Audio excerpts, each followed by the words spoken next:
How is it possible that in keeping your times, you celebrate January 1 as the beginning of your year? What is New Year? Why are you a keeper of other people's New Year? There is a real reason why you rarely hear about the ancient African sages, African astronomers, astronomer priests, Nángas, African shamans, African Sangomas, African witches, who were instrumental in creating the first and only solar calendar that is in operation today. Of course, modified by many others. But was that really the original track of time for them? 4236 and 4241. Of course, we know that it is the first solar calendar. But why does modern scholarship hide this major fact and this major feat and invention and the first ever a new year? Discover the reasons about that as you become the keeper of time and experience the African New Year.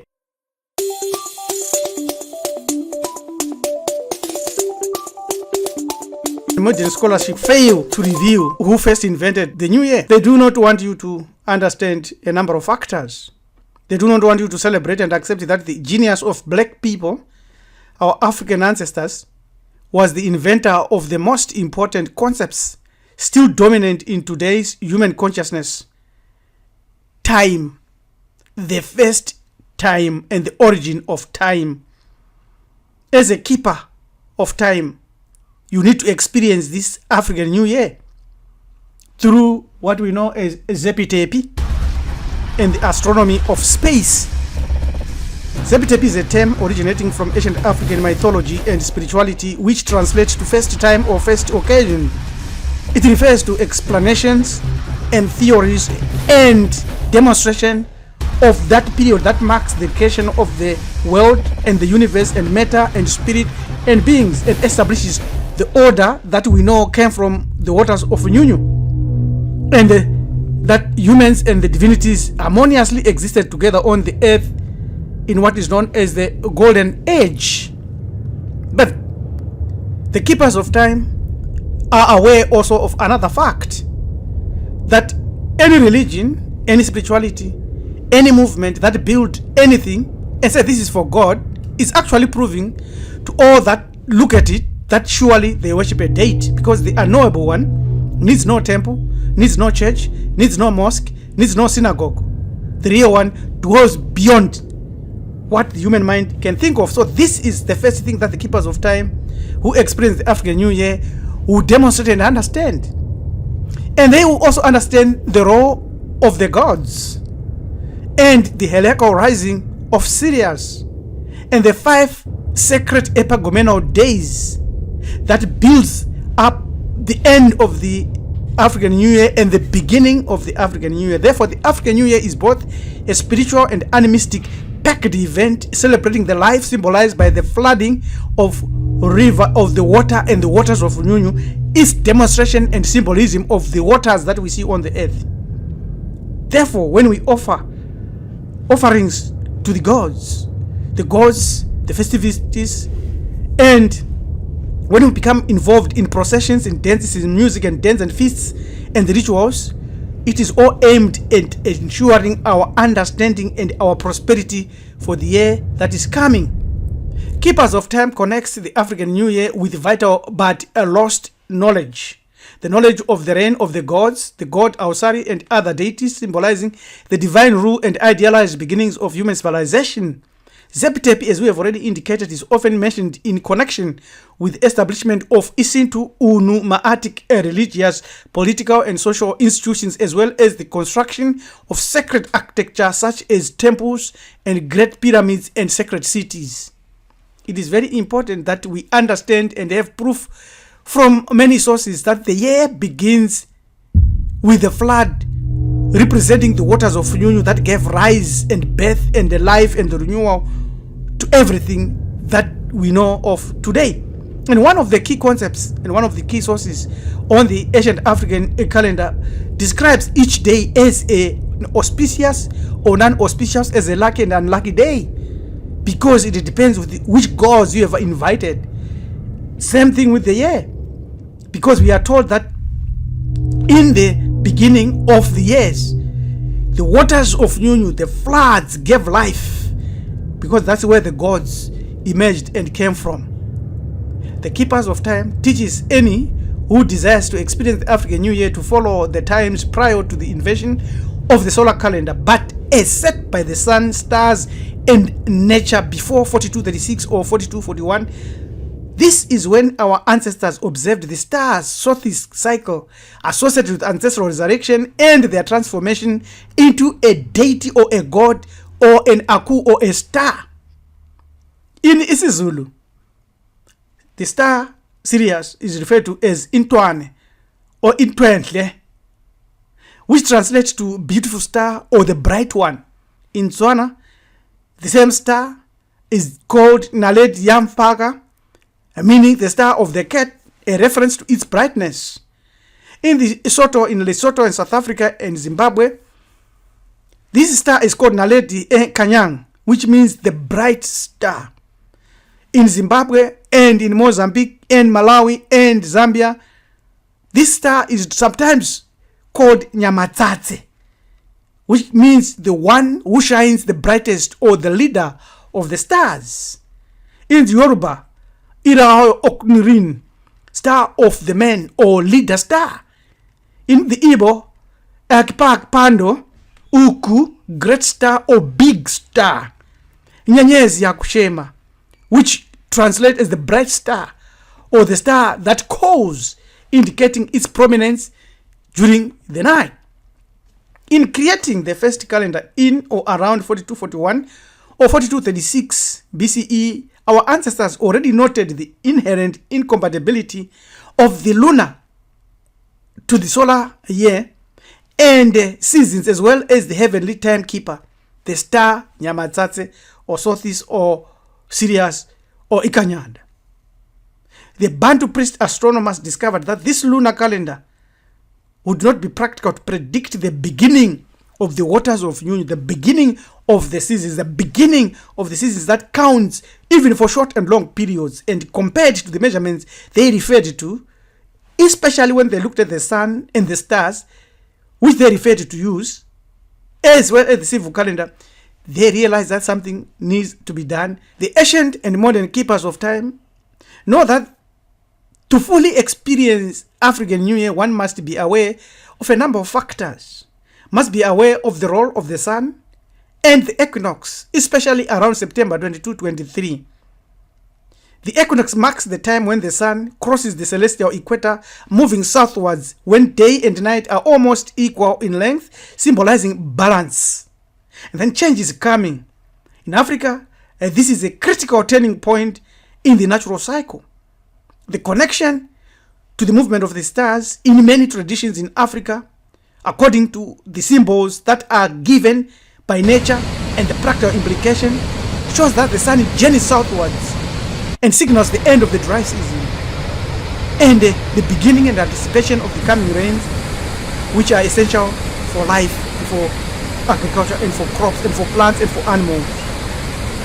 In African cultures, this time marks the start of the planting season, as the rains that nourishes crops are imminent. The planting and harvesting cycles, which were crucial and are crucial to the survival of humanity on the earth, are celebrated and is celebrated by the introductory festivities, feasts, and rituals, giving in to the birth and rebirth via the equinox of that balance of light and darkness, and that reality that must be interpreted as the ending of one phase, the dry one, into the beginning of another one, the rain, a symbol of renewal of life and fertility, reproductivity and power and transformation of life, not only for the best, but as a true timekeeper, transformation of your life into the largest star.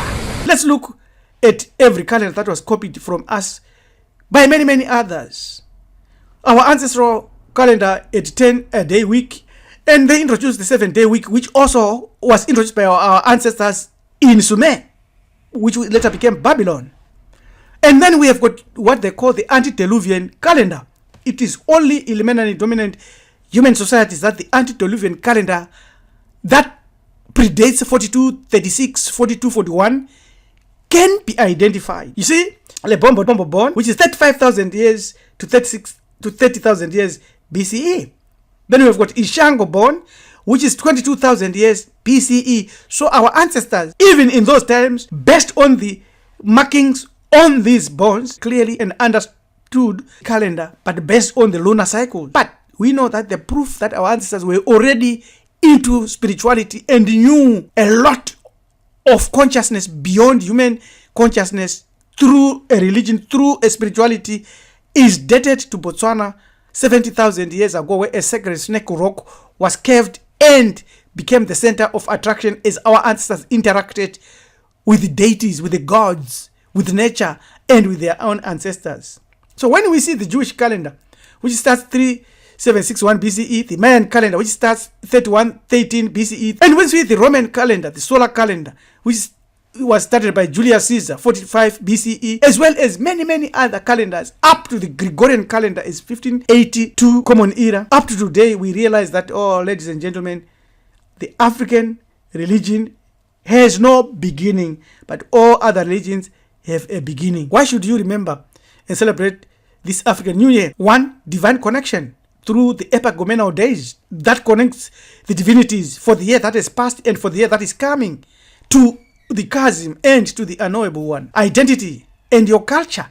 You are not a European, you are not a Chinese, you are a melanin dominant human being. So you should celebrate your own calendar that celebrates your identity, your history, your knowledge systems, which predates Western calendars and predates Western knowledge, sustainability and connection to nature.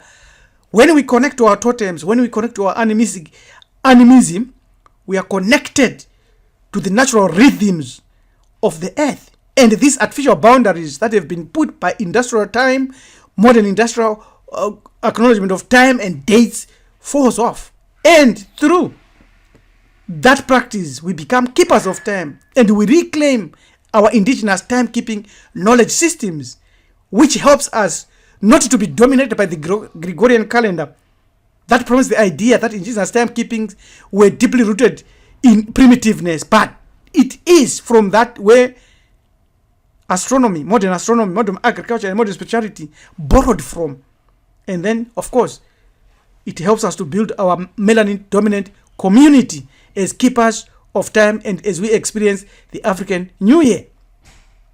There was an era, of course, that the solar calendar, which consisted of 12 months of 30 days each, plus an additional 5 epagomenal days, gave a total of about 365 days in a year, which did not correspond to the actual astronomical year that was 365.25 days. It was called the wandering year. Of course, Europeans were taught by one of our own priest teachers to introduce a 4-year leap year, where every 4 years of February has 29 days instead of 28 days. So this is called the Julian calendar, which a lot of us follow today. But remember, New Year's are a portal that allows you to connect to the gods. But which gods depends with the New Year that you celebrate. You can see, when you look at this, you see Julius Caesar, his god is Janus, and their year used to have 355 days until they were taught by our priest teachers to correct it. The Greeks had their god, Kronos. The Babylonians had their god, Tammuz or Dumuz or Dumizulu, as the god of time. For us, we base on a number of factors, not only the gods. We have the Sothic or Nyamatsatse cycle, which is about 1,461 years old cycle. After every 1,460 years, our year re-corrects itself without us adding a day. Therefore, our year does not drift. Our ancestors knew that. We had priest astronomers who knew the heliacal rising of the star Nyamatsatse or Sirius or Sothis. Our ancestors, rather than correcting their calendar annually with leap years, chose to observe the long-term cycle as part of their cosmic understanding. This long-term cycle awareness has celestial cycles come to play a role in our calendrical knowledge system. This was remarkable and out there. It's very, very critical and important. If you want to be a keeper of time, a real keeper of time, do not be lost by following these foreign calendars. When you follow these foreign calendars, you are actually observing and giving power to those gods that are not our gods. To be a keeper of time means that you should experience the African New Year. The African New Year on September 21, 23, including the 5 epicomenal days, takes you beyond the cosmos and is deeply rooted in ancient African astronomical knowledge, agricultural cycles, and spiritual traditions. This period marks a natural turning point, symbolizing balance, renewal, and the start of rain and planting seasons. In other words, start of the waters of renewal. You reconnect to the gods, to divinities. And by celebrating the new year at this time, you honor your ancestors, the gods, and you reconnect to nature and you revive a heritage of indigenous timekeeping. Understanding and celebrating this date helps preserve and promote the wisdom of African civilization that understood the profound connections between the cosmos, the earth, and humanity. Tatenda, Siabonga, Enkos, may we all become timekeepers. If you are interested, send us an email on join@marifado.com. You can also enroll in our Bantu Foundations through Bantu University and study deep mysteries. Till we meet again, Tatenda, Siabonga, Enkos, Edupe, Asante Sana, Slangane, Kusas. Have a great day. Your manager to people Charabai LM Jakanja says, yes, I am the keeper of time. What about you? Ameni.